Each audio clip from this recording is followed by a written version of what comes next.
justa e legitimidade recursal dos peticionantes. Assim também me pronuncio, senhor presidente, mais uma vez, pedindo vênia ao eminente ministro Edson Fachin. É como voto, presidente. Obrigado, ministra Carmen Lúcia, pela precisão e síntese também do seu voto. Senhores ministros, eu também vou votar nesse sentido e acredito que tivemos uma tarde bastante proveitosa em relação a esse debate e com considerações muito enfáticas das partes e também do Ministério Público. Eu gostaria de começar à guisa apenas de um reparo, não de desagravo, ressaltando o trabalho magnífico que tem prestado a esta Suprema Corte do ministro Ricardo Lewandowski. Todos nós reconhecemos o seu belíssimo desempenho em tantas questões complexas que a vida lhe tem trazido. Para falar hoje, vamos abster de tratar deste tema, vamos tratar da questão da saúde. Num momento de verdadeiro caos na vida sanitária do país, Sua Excelência se desincumbiu com grandeza e com grande responsabilidade em relação a esse tema. E durante, inclusive, o período de férias, depois de ter trazido aquele magnífico voto sobre a obrigatoriedade da vacina, pacificando um tema que dividia o país, Sua Excelência trouxe, e que foi aplaudido por todos nós, à unanimidade, Sua Excelência ficou durante todas as férias conduzindo esse intrincado problema que divide o país e que tem divisões políticas, e Sua Excelência tem se desviado dessas questões políticas para se ater à tecnicidade da Constituição. Fica aqui os meus cumprimentos à Sua Excelência. Em relação à fala da procuradora, doutora Cláudia Lima Marques, que falou em burla do processo de distribuição, devo registrar que a doutora Cláudia faz-se necessário que não se atire no mensageiro. É bom olhar para o próprio telhado. Vejo hoje um artigo de Gaspar Estrada no New York Times. A versão está em espanhol. El desvairado fim del Lava Jato. Se vendia como a maior operação anticorrupção do mundo, pero se volviu el maior escândalo judicial de la história. É a opinião do autor, mas é bom que isso seja, de fato, considerado. Que é disso que nós estamos a falar.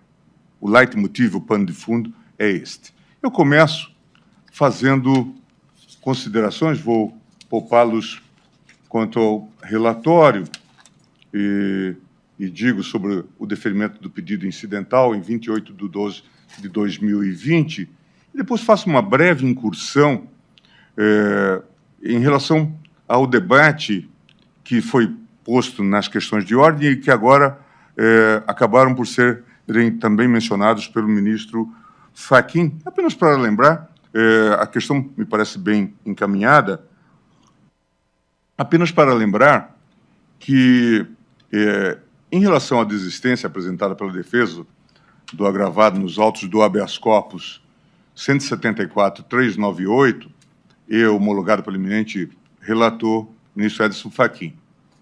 De acordo com o causídico dos agravantes, a impetração veiculada no HC 174.398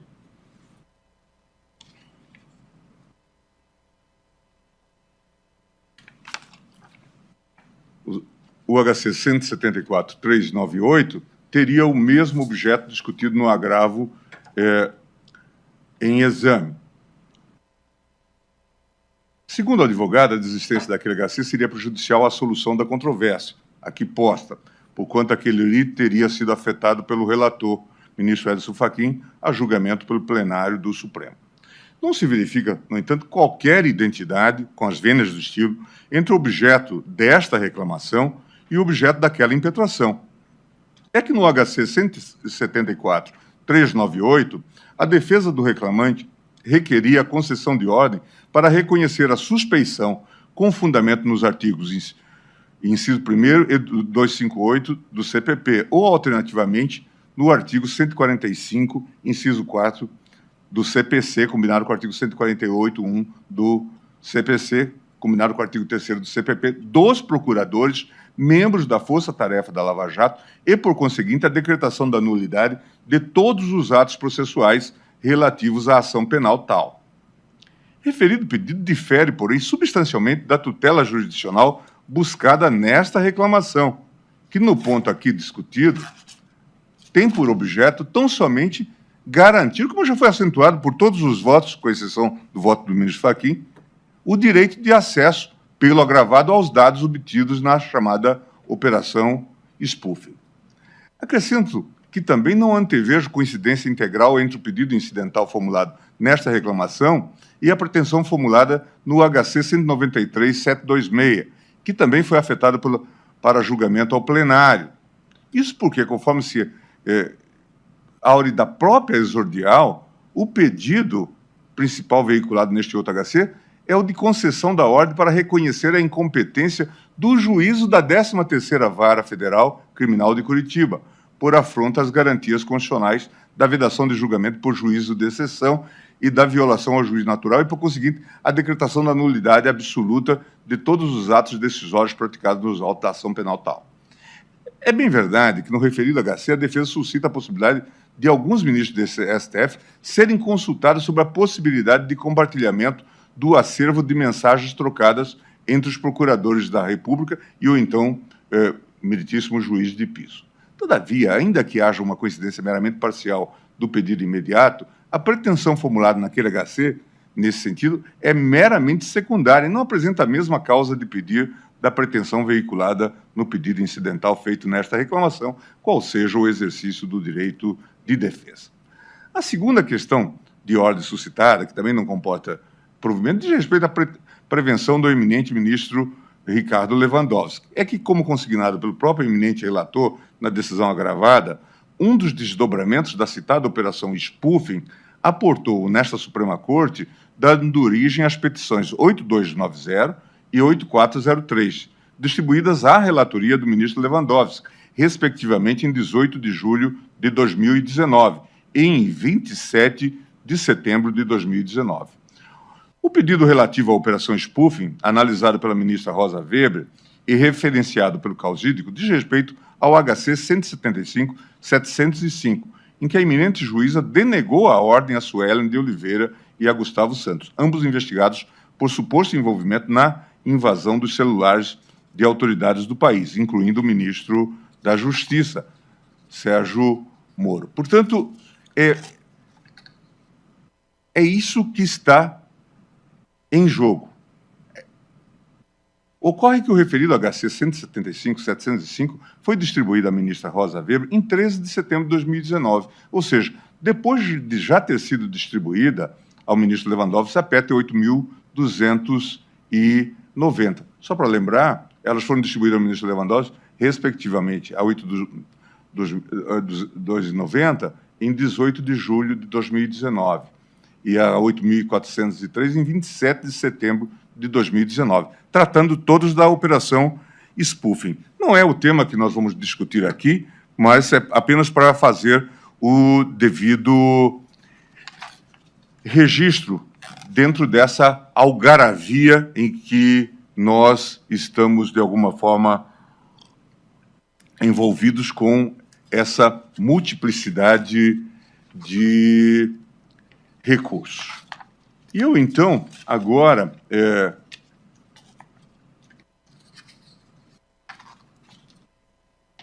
repasso, então, as questões que estão postas para dizer o seguinte, senhores Ministros, vou tentar reduzir o meu voto.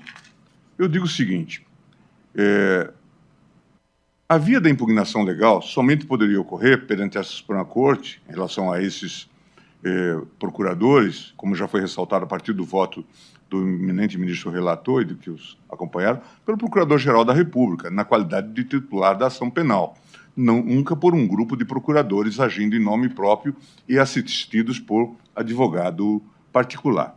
Contudo, em síntese, os argumentos trazidos pelos agravantes para que a autoridade policial não entregue o material da operação spoofing ao agravado, de acordo com a decisão agravada, concentram-se em 3 pontos nucleares que se relacionam na construção da linha argumentativa: violação da intimidade de terceiros, origem ilícita da prova e legitimidade do agravado. Nesse sentido, pertinente esclarecer que o objeto deste julgamento está adstrito, e isso já foi ressaltado agora, inclusive, no belíssimo voto da ministra Carmen Lúcia, ao direito de acesso pelo agravado aos dados obtidos na operação spoofing, e não se refere ao uso desse material em outros processos ou procedimentos, nos quais o agravado figura como réu ou investigado. Acesso e uso, ou formas de uso, refletem momentos de análise diferentes, que não devem se sobrepor. Exatamente nessa direção, esclarece o relator. Quanto ao pleito para que seja... Eu estou transcrevendo do voto de Sua Excelência, ministro relator. Quanto ao pleito para que seja autorizado o uso do material arrecadado em processos e procedimentos envolvendo o reclamante, entendo que a questão refoge aos estreitos limites desta reclamação, competindo à defesa decidir acerca do seu destino. Isso significa que a questão do uso material, que carrega consigo invariavelmente a pergunta pela origem lícita ou não da prova, deve ser deixada para o momento e espaço oportunos, a serem identificados nos próprios processos ou procedimentos em que a defesa venha a apresentar o interesse de efetivamente utilizar os dados como prova. Portanto, a origem do material representa uma questão de segunda ordem neste julgamento, que não deve ser utilizada como critério para que se reconheça ou não o interesse e o direito do acesso aos dados pelo agravado. Os critérios aptos a balizar o reconhecimento do direito de acesso ao material pelo agravado são justamente aqueles já referidos neste voto e que se ligam às construções jurisprudenciais da segunda turma ao mandamento normativo da súmula vinculante 14. Não se referia à diligência em andamento, presença de conteúdo que mencione e incrimine o interessado e cujo desconhecimento possa prejudicar a defesa do interessado. A ministra Carmen acaba de sintetizar, como ela faz de maneira belíssima, ao dizer que todos têm acesso a esse material. O Ministério Público, a própria polícia, mas não a defesa. Os agravantes sustentam a ilegitimidade do agravado para requerer acesso às provas, pois não foi vítima da atuação dos réus da operação spoofing.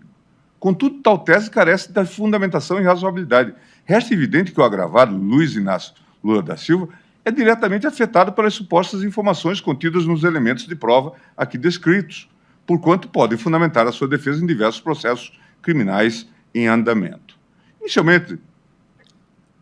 Inicialmente, nos autos do agravo regimental, embargos de declaração 33543, esta segunda turma concedeu ao reclamante acesso restrito aos elementos de prova já documentados nos autos de origem que lhe digam respeito, ressalvadas eventuais diligências em curso ou em deliberação.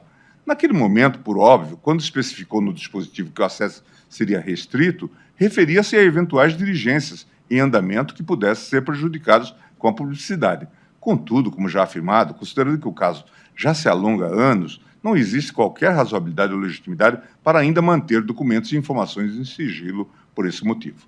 Nesta reclamação 43007, aponta-se o descumprimento a tal decisão, o que foi reconhecido nos termos do voto do relator, no que assentei na primeira parte deste voto. Desde a sua origem, um dos pontos questionados seria a existência e o conteúdo de eventuais tratativas realizadas pelo MPF de Curitiba com autoridades e instituições estrangeiras, como demonstrou na sua exposição inicial, de maneira muito clara, o eminente relator. E era o que se estava a discutir quando se pedia acesso àquele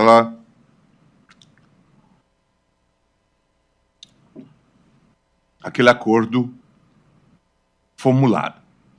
Diante disso, nesses autos foram aportadas informações trazidas pela Corregedoria Geral do Ministério Público Federal e de outras fontes pertinentes, o que acarretou o pedido do agravado para acesso às provas oriundas da operação spoofing, exatamente para verificar os dados anteriormente fornecidos. Ou seja, há evidente relação deste pedido com o original desta reclamação 4307 e com o objeto da reclamação 33543. Ademais, importante destacar também, conforme fora determinado pelo relator, que o material passou pelo escrutínio da Polícia Federal, não se tratando de acesso direto e indiscriminado aos dados. Confira-se a decisão do relator. Em face do exposto, determino ao juiz da 10ª Vara Federal do Distrito Federal que assegure ao reclamante, com apoio de peritos da Polícia Federal, dentro do prazo de até 10 dias, o compartilhamento das mensagens arrecadadas pela Operação Spoofing que lhe digam respeito, direto ou indiretamente, bem assim as que tenham relação com as investigações e ações penais contra ele movidas na 13ª Vara Federal Criminal de Curitiba, ou em qualquer outra jurisdição, ainda que estrangeira. As decisões proferidas pelo relator nos EDOCs 109, 149, 198 confirmam esse papel de destaque da Polícia Federal no contato com a prova. Por fim, é ainda relevante destacar que, ao menos em uma análise preliminar das provas oriundas da Operação Spoofing, percebe-se que o acesso ao seu conteúdo é imprescindível para o exercício do direito de defesa do reclamante. A extrema gravidade dos acontecimentos perpetrados exige que se confira à defesa o direito de questionar, de impugnar eventuais ilegalidades processuais que se projetam como reflexo da atuação coordenada entre acusação e magistrado, que é objeto, inclusive, de uma questão que está posta para decisão na turma. Ressalta-se que, até o presente momento, a defesa do reclamante tem procedido à análise de apenas parte do material contido nos autos da Operação Spoofing. De uma análise perfunctória de cerca de 4,6% do material composto pelos diálogos havidos no aplicativo Telegram, porém, já é possível depreender o funcionamento de uma certa combinação institucionalizada e permanente, a serem verdadeiras as mensagens, entre o juiz e os membros, ex-membros da força-tarefa da Operação Lava Jato. Isto tudo ressai dessas mensagens. Eu vou repassar rapidamente essas questões. Em fevereiro de 2016, quando o reclamante ainda estava sendo investigado em inquérito policial, o ex-juiz chegou a indagar ao procurador da República, Deltan Dallagnol, se já havia, da parte do Ministério Público, uma denúncia sólida e suficiente. O procurador responde apresentando um verdadeiro resumo das razões acusatórias do MP, de modo a antecipar a apreciação do magistrado. A pergunta do juiz: vocês entendem que já tem uma denúncia sólida o suficiente? Se alguém puder dizer que isto tem respaldo, doutora Cláudia, em algum Código de Processo Penal da América Latina, pode fazer o à parte. Mas vejam, os senhores, o modelo. Vocês entendem que já tem uma denúncia sólida o suficiente? Deltan, sim. Na parte do crime antecedente, colocaremos que o esquema Petrobras era um esquema partidário, de compra de apoio parlamentar, como no mensalão, mas mediante indicações políticas usadas para arrecadar propina para enriquecimento ilícito e financiamento de campanhas. O esquema era dirigido pelas lideranças partidárias, dando como exemplo JD, que eu imagino seja José Dirceu, e Pedro Correia, que continuaram recebendo mesmo depois de deixarem posição. Como a saída de JD da Casa Civil só se perpetuou porque havia alguém acima dele na direção. Ele tem ampla experiência partidária, sabe como as coisas funcionavam, amplificada com o conhecimento do esquema mensalão, e sabia que empresas pagavam como contraprestação e não simples caixa 2. Mas uma prova de que era partidário é o destino do dinheiro da LIUS e LE, Instituto Lula, para integrantes do partido. Estamos trabalhando a colaboração de Pedro Correia. Vejam, estamos trabalhando, prestem atenção, e isso precisa ser verificado. Estamos trabalhando a colaboração de Pedro Correia, que dirá que Lula sabia, que dirá que Lula sabia. Doutora Cláudia, é a sua instituição que está em jogo. Não atire no mensageiro.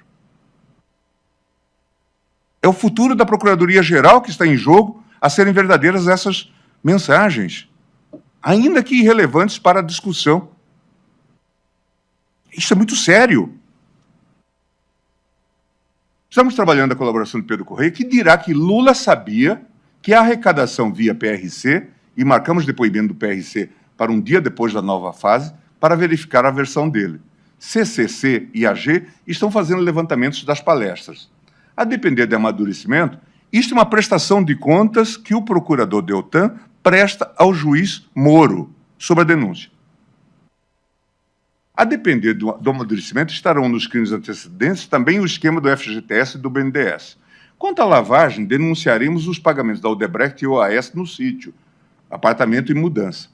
A depender do amadurecimento, colocaremos também as palestras e a antena da AG. Está sendo verificada internamente pela AG e pode ter outro antecedente. Em linhas gerais, seria isso.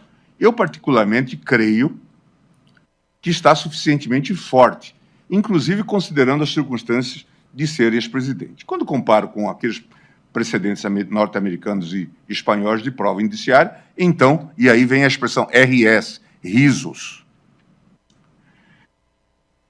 Resposta: positivo. Descreveremos o esquema Petrolão como esquema de partido que se perpetua mesmo com a saída de pessoas de posição de governo, como Pedro Correia e JD. Falaremos que mesmo com a saída de JD, o esquema continuou, o que indica líder acima. Desde mensalão não teria como estar iludido quanto à forma de indicações políticas e arrecadação de recursos. E por aí vai. Chama a atenção, senhores ministros, apenas para registro, porque esse é um debate importante,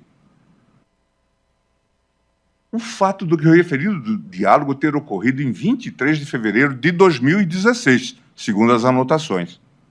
E a denúncia contra o reclamante só ter sido devidamente ofertada ao juiz na data de 14 de setembro de 2016. Ou seja, quase 7 meses após a conversa em que o procurador antecipou ao juiz todos os fundamentos da peça acusatória. Isto tem a ver, doutora Cláudia, com o processo penal?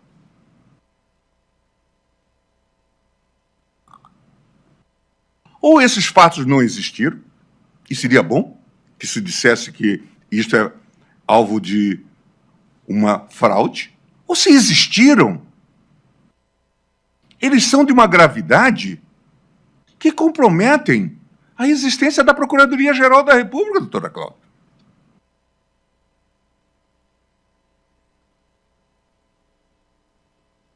Aparentemente, esta não foi a primeira vez que o ex-chefe da Força Tarefa voluntariamente antecipou o conteúdo de manifestações do Ministério Público Federal ao ex-juiz Sérgio Moro. Em diálogos travados semanas antes, o magistrado cobrou do MPF uma manifestação relativa a um habeas corpus impetrado pela Odebrecht. Em resposta, Deltan Dallagnol afirmou: estou acabando, mas vai passar por outros colegas. Protocolamos amanhã, salvo se for importante que seja hoje. Posso mandar, se preferir, versão atual por aqui, para facilitar preparo de decisão. Vou repetir, ministro Fachin, porque isto é muito sério. Eu tenho na memória, ministro Fachin, a Curitiba de 78, que atuou na a célebre palestra, a conferência da OAB, a 7ª conferência, que é marco na reabertura constitucional. Não esta Curitiba, ministro Fachin. É constrangedor. É constrangedor o que está... A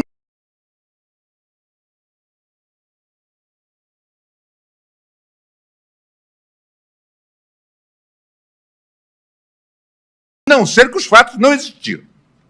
Porque se eles existiram, eles são constrangedor. Mas eu vou preferir versão atual por aqui para facilitar o preparo. A prática de antecipar o conteúdo de manifestações técnicas ao juiz da Lava Jato, fora dos autos, fazia parte da rotina desta combinação. O magistrado, que ocupava a verdadeira posição de revisor técnico das peças do MPF, parecia chancelar as peças, mesmo quando o processo já havia saído da sua jurisdição. Destaca-se, de novo, digno de memória, notável mensagem de Deltan ao grupo de procuradores em 21 de julho de 2017, ao advertir: vamos lá, Russo quer uma previsão das nossas razões de apelação no caso Triplex. Russo, como sabem, pelo menos como se divulga, seria o juiz Moro, o ex-juiz Moro. Essa atuação parece ainda mais perniciosa quando se verifica que o magistrado chegava a antecipar o seu próprio juízo acerca da suficiência de provas trazidas aos autos. Em diálogo de 30 de agosto de 2017, o ex-juiz encaminhou a Deltan a seguinte advertência, que tem tudo a ver com essa matéria relatada pelo ministro Lewandowski. Esses sistemas recebidos da ODB, Odebrecht, Drauzio e WebDay, vocês não vão ter que enviar isso à PF para fazer laudo pericial e depois produzir laudos específicos a cada acusação. Do contrário, vai ser difícil usar. Ou esses diálogos não existiram, ou nós estamos diante de qualquer outra coisa. Mas se eles não existiram, tem que se demonstrar que esses hackers de Araraquara são uns notáveis ficcionistas. Eles escreveram tudo isso. Então, vejam os senhores o tamanho do constrangimento. A prática de combinar o jogo processual rendia celeridade processual quando assim fosse oportuno para a acusação ou para o próprio julgador. Em investigação específica envolvendo o ora reclamante, Deltan Dallagnol e Sérgio Moro combinaram para e passo o levantamento do sigilo de diligência de busca e apreensão solicitada pela Polícia Federal. Pelo contexto, é possível depreender que o sigilo era referente a um pedido de busca e apreensão contra Lula, a ser executado em depósito do Banco do Brasil, no centro de São Paulo, em que seriam acondicionados pertences do reclamante. Em 11 de março de 2016, o juiz proativamente procurou o chefe da Força-Tarefa para combinar o levantamento do sigilo dessa medida cautelar, asseverando: Moro, caro, a PF deve juntar relatório preliminar sobre bens encontrados em depósito no Banco do Brasil. Creio que o melhor é levantar o sigilo dessa medida. Abri para uma manifestação de vocês, mas permanece o sigilo. Algum problema? Deltan, temos receio da nomeação de Lula sair na segunda e não podemos mais levantar o sigilo. Não podemos mais levantar o sigilo. Como a diligência está executada, pense só relatório e já há relatório preliminar. Seria conveniente sair a decisão hoje, ainda que a Secretaria operacionalize na segunda. Se levantar hoje, avise, por favor, porque entendemos que seria o caso de dar publicidade logo nesse caso. Bem, já despachei para levantar, mas não vou liberar. Chave aqui por aqui para não me expor. Fica a responsabilidade de vocês. Meu receio são novas polêmicas agora e que isso também reverta negativamente. Diz Moro, mas pode ser que não. Deltan, vamos dar segunda, embora fosse necessária a decisão hoje para o caso saia a nomeação. Vejam. Isso será que é obra de ficção? Será obra de ficção isto? Foi adulterado em que ponto? Mas vamos admitir que seja uma obra de ficção. Então que se prove, que se demonstre que esses diálogos não existiram. E que nós estamos laborando em equívoco. A postura do juiz no direcionamento do próprio poder de provocação do MPF por fora dos autos e, em geral, perante instâncias como a STF, em que o ex-juiz não tinha acesso. Destaca-se como exemplo conversa havida entre Sérgio Moro e Deltan em 24 de abril de 2017, em que o ex-magistrado compartilha com o colega o incômodo pela exibição, no programa fantástico da Rede Globo, da notícia de que o colaborador Eduardo Emelino Leite, ex-vice-presidente da construtora Camargo Correia, não estaria cumprindo com a obrigação de serviço comunitário em decorrência do acordo firmado com o MPF. A provocação do magistrado animou Deltan a lhe repassar informações sigilosas sobre o andamento dos acordos em trâmite nesta Suprema Corte. Destacam-se os trechos. Caro, este foi o terceiro fantástico sobre o descumprimento do acordo do Leite. este Hermelino Leite. A carta precatória deve estar retornando. Ontem constou que, pelo registro da tornozeleira, ele não foi prestar serviço mesmo. Se não for feito nada, haverá não só um problema de leitura da opinião pública em relação aos acordos em geral, mas que é mais grave, uma leitura de que há leniência por parte de outros colaboradores. Pela nossa visão, seria importante uma atuação que sirva de exemplo para os demais. Oferecemos pedidos nos autos. Seria interessante se puder refletir sobre essa perspectiva. Quando chegar à defesa dele, será decidido. Deltan, explico as duas situações das colaborações abaixo. Não examinei diretamente sua decisão, mas a pedido de Laura e com base em que ele me passou, falei com a PGR. Se houver algum outro ponto que tenha passado, deixe-me saber. Termos do acordo da Odebrecht. PGR não quer encaminhar porque estão sob sigilo do STF. Sondaram o juiz auxiliar, entre parênteses, o juiz auxiliar Paulo, que disse que não pode ser enviado sem o ministro despachar. Farão pedido hoje, encaminhando o nosso pedido e talvez ressalve a posição contrária. Explico. Quinta passada, eles fizeram petição em sentido contrário, para que os termos não fossem de conhecimento de terceiros. Seguiram o precedente, ao que me parece, do caso Bertoldo. Expliquei porque entendo que o precedente está errado e há risco de nulidade. Concordo, mas acho que não tem como ir contra a manifestação da semana passada. Terei o número da petição hoje e ainda informo. Seria conveniente você falar com o Rachid sobre ela, explicando urgência. Parece que Rachid tem a posição daqui, de ser necessário dar conhecimento a Correios. Falei também do conteúdo da lei, mas eles fizeram uma interpretação para dizer que a lei se referiria a depoimentos. Não convém que nós daqui, de CVB, falemos com Rachid diretamente, porque isso melindraria a PGR. João Santana e MM, fizemos pedido igual para viabilizar a aplicação da pena em harmonia com o acordo. Recentemente, a STF negou, até para o TSE, cópia do termo de acordo deles. Em até uma semana, o PGR apresentará um pedido de cisão e levantamento do sigilo. Aí o comentário do juiz, muito prestativo a PGR. Deltan, concordo, mas o problema aí é o fator melindragem do STF e quantas coisas são amarradas lá. Só PGR fala diretamente com o ministro. E PGR tem 1 milhão de coisas, dificilmente se desdobraria por um pedido nosso. Mais um ponto, senhores ministros, desculpe cansá-los, mas é uma questão realmente relevante. Relevante para essa análise, porque certamente vamos ter muitos desdobramentos, mas é preciso colocar isto com muita clareza. Porque, de novo, digo, ou nós estamos diante de uma obra ficcional fantástica que merece o Nobel de Literatura, ou nós estamos diante de um caso extravagante que este colunista do New York Times tem razão de dizer. É o maior escândalo judicial da história da humanidade. É disso que nós estamos falando. A parceria entre o juiz e os membros do Ministério Público viabilizou que até mesmo a utilização de recursos materiais para investigação contra o reclamante fosse racionalizada de forma conjunta. Veja que aqui são passagens dessas publicações colhidas a esmo.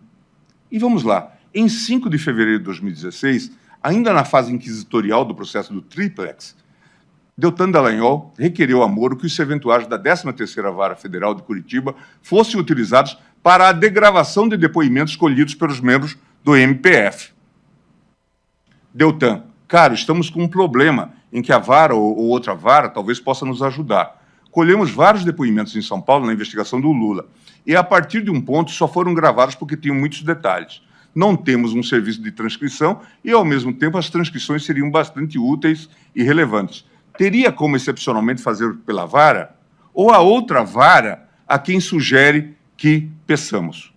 Não sei. Se degravar por aqui, é empresa terceirizada e não garante sigilo. Não sei ainda se o contrato cobre. Veja, a mistura, inclusive, dos serviços do Ministério Público e da Justiça. A atuação proativa, digo eu, do magistrado fazia com que os inquéritos, ações penais e negociações de acordo de colaboração premiada perante a 13ª Vara Federal de Curitiba seguissem um rito e procedimento próprio, fazendo letra morta da legislação penal brasileira. A posição do juiz, referenciado nas mensagens como o russo, era, eu não sei qual é a razão,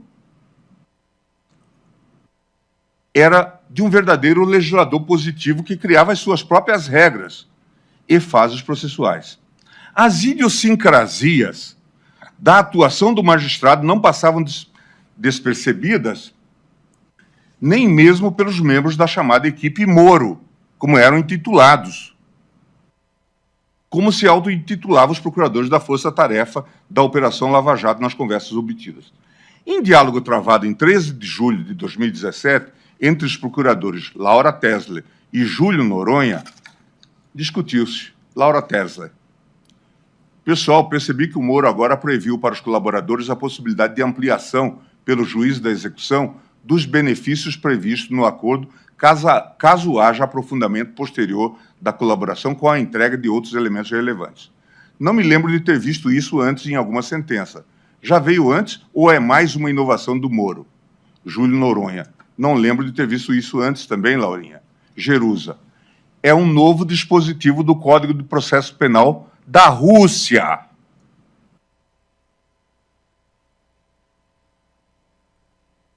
Portanto, eles estavam fazendo um Código de Processo Penal, que não era de Curitiba, era da Rússia.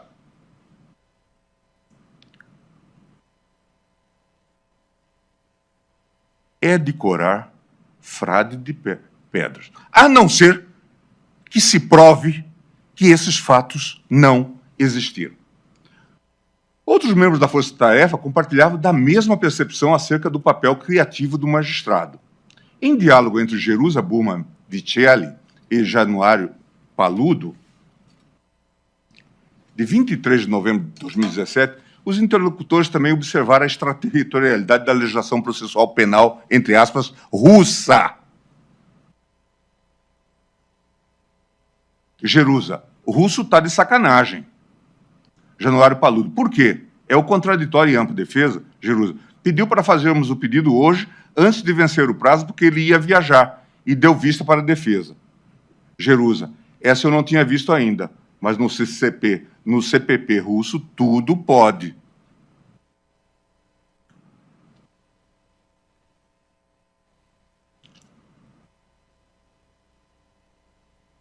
Senhores ministros, é disso que nós estamos a falar. Seria dispensável qualquer comentário. Qualquer comentário. É disso que nós estamos a falar. É isto que produziu o ministro Fachin a famosa República de Curitiba. É este o legado jurídico. Isto envergonha os sistemas totalitários. Não tiveram tanta criatividade. Da União Soviética, da Alemanha Oriental. É disto que nós estamos a falar. A não ser, como eu disse, e dou o benefício da dúvida, que se prove que isso não existiu, que é obra de um ficcionista. A orquestra acusatória liderada pelo magistrado era reforçada pela manutenção de um canal direto entre os membros da Força-Tarefa e representantes da Polícia Federal. A fim de facilitar a troca de informações por meio de contatos, os procuradores estabeleceram um grupo Telegram com os membros da Polícia Federal, encarregados da condução da investigação contra o reclamante. Pelos diálogos, é possível depreender que o grupo PF Lula existia desde o início das investigações em 2015, quando o chefe da Força-Tarefa chegou a advertir os colegas: caros, cuidado com o que vamos falar no grupo da PF, porque há dois que não conhecemos, viu? Antes tinha aquele maluco, imagina se ele estivesse no grupo. Não sei se estava, com a gente falando de russo e tal. O grupo era utilizado para combinar a conclusão de fases do procedimento inquisitorial e para o compartilhamento em tempo real de informações colhidas pela autoridade policial. O vínculo estreito entre os procuradores e os agentes da PF permitiu que a Lava Jato instalasse um verdadeiro sistema soviético de monitoramento de estratégias utilizadas pela defesa do reclamante. Eu quero que alguém diga, honestamente, que isto encontra abrigo, ministra Carmen, na Constituição. As informações eram repassadas fora dos autos em tempo real pelo agente da Polícia Federal aos procuradores de Curitiba. Em 25 de fevereiro de 2016, por exemplo, um interlocutor indicado como Paulo APF, provavelmente vinculado à Polícia Federal, compartilha com os membros da Força Tarefa os passos do advogado do reclamante, Roberto Teixeira. Isso já foi apontado aqui na sustentação do doutor Zanin, colocando-se à disposição da Força Tarefa para, aparentemente sem necessária autorização judicial prévia, para ampliar os grampos para quem fosse desejado. Vejam, senhores, é chocante, é constrangedor. Prado, APF, Roberto Teixeira vai pessoalmente até a Lius para conversarem. Prado, APF, hoje, utilizou o terminal 981447777 da Vivo, que está cadastrado em nome do próprio Teixeira. Estamos fazendo a informação com os fones do Aurélio e do Roberto Teixeira. Querem mais algum? Por enquanto, não. Valeu. Não precisavam da justiça. Em 8 de março de 2016, procuradores da Força Tarefa utilizaram o referido grupo do Telegram com a APF para tentar combinar o indiciamento do ex-presidente antes da apresentação da denúncia. Colhe-se das conversas que o juiz Sérgio Moro opinava ativamente quanto ao momento ideal do indiciamento e da apresentação, a essa altura, já de seu amplo conhecimento. Orlando, São Paulo, utiliza este grupo, PF versus Lula, seria importante fazer a denúncia logo. Que acham de um eventual indiciamento de Lula pela PF antes da denúncia? Seria notícia. A notícia era muito importante. Este é um dado importante que precisa ser registrado. Tudo isto não se realizaria sem um tipo de cumplicidade da imprensa. É bom que se diga isto. É bom que se diga isto. Este modelo de Estado totalitário que se desenhou teve a complacência da mídia. É bom que se diga isto. Tudo tinha que ser noticiado dentro desta perspectiva. Seria notícia, daria um respaldo grande para nós, mas apagaria a nossa denúncia e o trabalho enorme dos meninos. Pus a questão para reflexão. Paulo Orlandinho, eu acho que o trabalho que o pessoal fez foi sensacional. Já está 100% comprovado que o sítio era do Lula, o triplex também, e as reformas e benefícios foram pagos pelas empreiteiras. O trabalho foi tão bom que eu até acho desnecessário continuar a gastar esforço nisso. Porém, ainda que comprovado isso, acredito que o link com o crime antecedente ainda não está tão bom. Então, seria muito bom se houvesse um fato novo ou uma prova nova desse vínculo antes da denúncia. Dois fatos que ajudariam muito seriam os depoimentos de DA e PC. Existe alguma chance de obtermos esses depoimentos em 30 dias? Então, acho que não devemos nos precipitar agora. Orlando, vem denúncia do MPE antes. Deltan, concordo com Orlando. Moro, de outra parte, disse que o mais importante é a consistência do que a pressa. Creio que em 20 dias temos que começar a redigir para tentar soltar dentro de 40 dias a partir de agora. Acho que concorda comigo. Risos. Dias depois, em 16 de março de 2016, um dos membros da Polícia Federal informou, em tempo real aos membros do MPF, que o ex-presidente estaria indo se encontrar com Dilma Rousseff e sugeriu que talvez fosse oportuno tentar prender preventivamente o reclamante, logo antes que ele pudesse obter foro por prerrogativa de função perante o STF. Mais uma vez, os trechos dos diálogos assemelham-se a uma narrativa. Lius está indo, neste momento, tomar café da manhã com a presidente. Após o café, vai anunciar, isso é o Prado da APF falando, vai anunciar que aceitou o ministério. Vão dar coletiva de imprensa depois. Dilma ligou para Lius avisando que enviou uma pessoa para entregar em mãos o termo de posse. Ele diz para ele ficar com esse termo de posse e só usar em caso de necessidade. Estão preocupados se vamos tentar prendê-lo antes de publicar no Diário Oficial a nomeação do Lius. Prado, transcreve literalmente todos esses comentários. Faz uma informação em complemento ao relatório de pessoas com foro. Estou voltando para SR para carregar no EPROC com áudio. Ataíde, já é claro, mas isso demonstra ainda mais desvio de finalidade da nomeação. As prisões preventivas, a propósito, senhores ministros, eu estou caminhando para o encerramento e peço desculpas por ter me alongado nesta matéria, que, em parte, não tem a ver com essa temática, mas eu quero que isso fique muito claro do que nós estamos discutindo e o que ocorreu no Brasil. Porque agora já não é mais apenas um julgamento de um caso. Nós vamos ser julgados, ministro Fachin, pela história.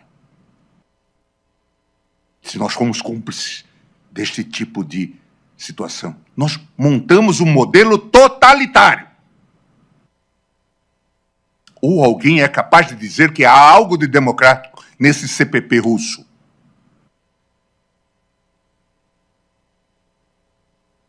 As prisões preventivas tornaram-se o principal mecanismo para estimular os investigados a colaborarem com o Ministério Público, delatando os fatos verídicos ou não. Em conversa registrada entre Deltan Dallagnol e os outros membros da Força Tarefa, não havia rodeios em se afirmar que a ordem de transferência de um réu para um estabelecimento penitenciário teria sido o mecanismo mais eficiente para forçar uma delação. Destaque-se o diálogo. Advogados de Bendino estão tentando falar com o Moro e com vocês para dizer que ele quer fazer um acordo de colaboração e não ir para o tal centro médico penitenciário lá de Curitiba. Moro pediu para transferir o Bendino só na segunda. Deltan, nunca uma transferência foi kkk. Veja que tipo de gente nós produzimos, doutora Cláudia. Numa instituição como o Ministério Público. Estamos ameaçando de mandá-lo para uma prisão de caráter precário e ele decidiu falar. Isso não tem nome, doutora Cláudia? Isso não é tortura, não? Mas feitos por essa gente bonita de Curitiba. É disso que nós estamos falando. É disso que nós estamos falando. Nunca uma transferência foi tão eficiente. Daqui a pouco alguém aparece, vai ter a ideia de, talvez, colocar agulha na unha de alguém, ou coisa do tipo. É disso que se falava. É disso que nós estamos falando. Ainda que esses episódios não digam respeito a uma investigação que envolva diretamente o reclamante, eles expõem a necessidade de se repassar o sistema de atuação negocial penal e do uso da prisão preventiva para finalidades espúrias. Daí os abusos perpetrados com essas delações e com os acordos de leniência. Além da coordenação com a PF, o estreitamento de laços informais com autoridades de investigação era realizado de forma ampla com a Receita Federal, que é outro capítulo que está sendo revelado. E nós vimos agora, ministra Carmen, pedindo informações em relação aos ministros do STJ. A investigação de um levantamento patrimonial. E aí entra uma figura que apareceu em Brasília, trazida pelo juiz Moro. Roberto Lionel foi chefe do COAF, que estava prestando o serviço. Este é um outro capítulo. Gente, vocês sabem que eu vivi na Alemanha, que acompanhei a história do Stasi. Muito provavelmente nós replicamos essa história. A Receita Federal utilizada para esse fim, fazendo investigação à sorrelfa. Fica evidente que os membros da Força Tarefa de Curitiba solicitavam clandestinamente informações protegidas pelo sigilo fiscal à Receita Federal e só formalizavam o pedido na hipótese de identificação de algo que pudesse interessar ao órgão acusador. A Lava Jato recorreu diversas vezes a consultas ou informações via Receita a alvos direcionados. O nível de especificidade e direcionamento dessas consultas, típico de uma verdadeira indústria colossal de espionagem, permitia que os procuradores tivessem acesso individualizado a notas fiscais, declarações de imposto de renda e outros documentos fiscais relevantes dos investigados. Tudo sem a necessária autorização judicial prévia e em tempo real via aplicativo Telegram. Os pedidos eram endereçados ao auditor fiscal Roberto Lionel, que posteriormente, como já disse, se tornaria presidente do COAF, durante a gestão do Sérgio Moro no Ministério da Justiça. Destacam-se algumas dessas mensagens narradas em reportagem de ontem, publicada no jornal Folha de São Paulo. Em fevereiro de 2016, o procurador Januário Paludo escreveu em um chat para os colegas: Dona Marisa comprou árvores e plantas no CEAGESP, em dinheiro, para o sítio, com um cara chamado Nelson Susanese, boxe 5 ou boxe 9. Pedi para o Leonel ver se tem nota fiscal. No mesmo mês, o procurador Deltan Dallagnol sugeriu que Roberto Leonel pesquisasse declarações do imposto de renda de Elcio Pereira Veiga, conhecido como Maradona. Ele era caseiro do sítio de Atibaia. Vocês checaram o IR do Maradona? Não me surpreenderia se ele fosse funcionário fantasma de algum órgão público, comissionado. Pede para o Roberto Leonel dar uma olhada informal. Olhada informal.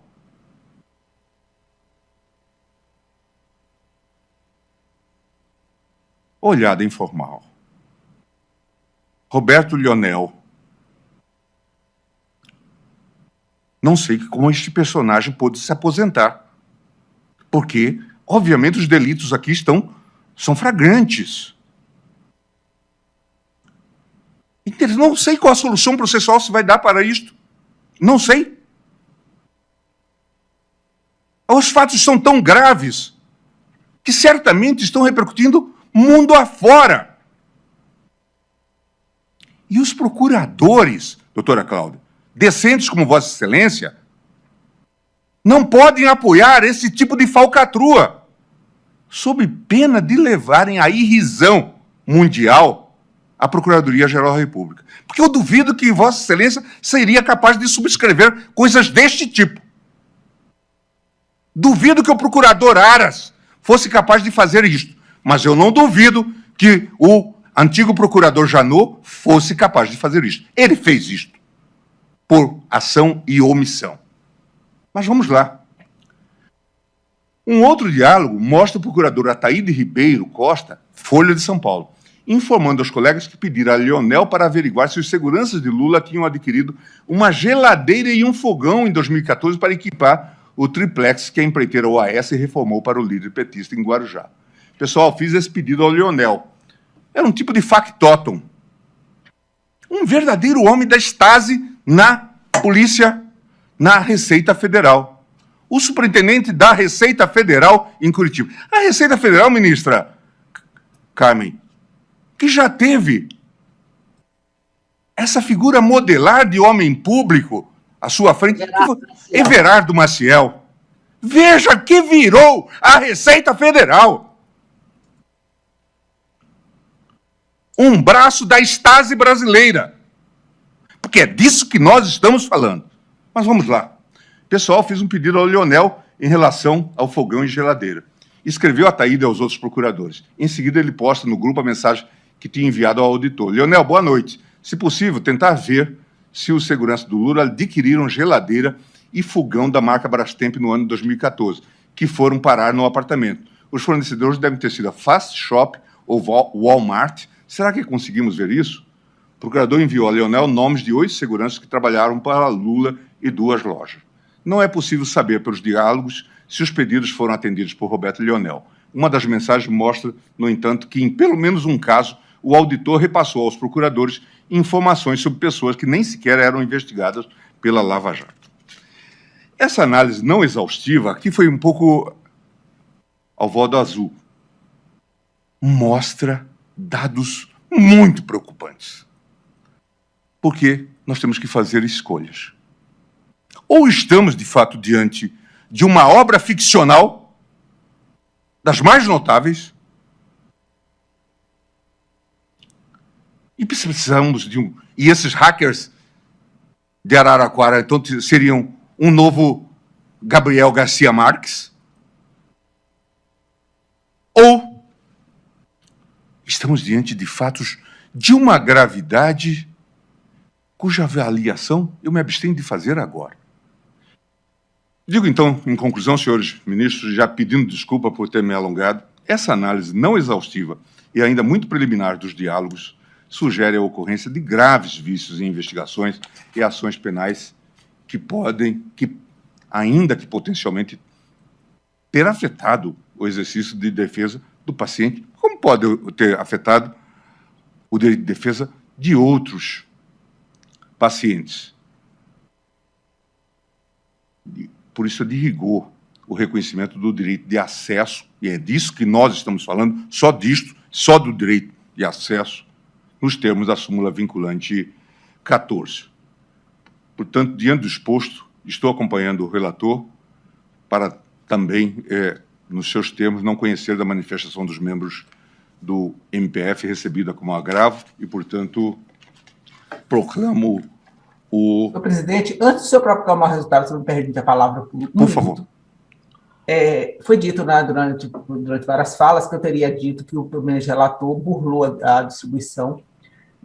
Acho que houve um equívoco nessa fala. Primeiro, porque na minha sustentação eu não tratei da distribuição. E segundo, muito embora eu concorde integralmente sobre a incompetência do ministro relator. Essa fala burla, ela constou, na verdade, na manifestação escrita da Procuradoria-Geral da República, mas não nesse contexto de imputação ao relator de burla da distribuição. Foi dito apenas o seguinte: a busca de atalhamento decisório da defesa, além de esbarrar no requisito processual negativo da litisprudência, revela uma tentativa de burla ao princípio do juiz natural. Foi isso que foi dito, e não foi dito nem por mim, nem pela Procuradoria-Geral da República, que houve burla da distribuição pelo relator.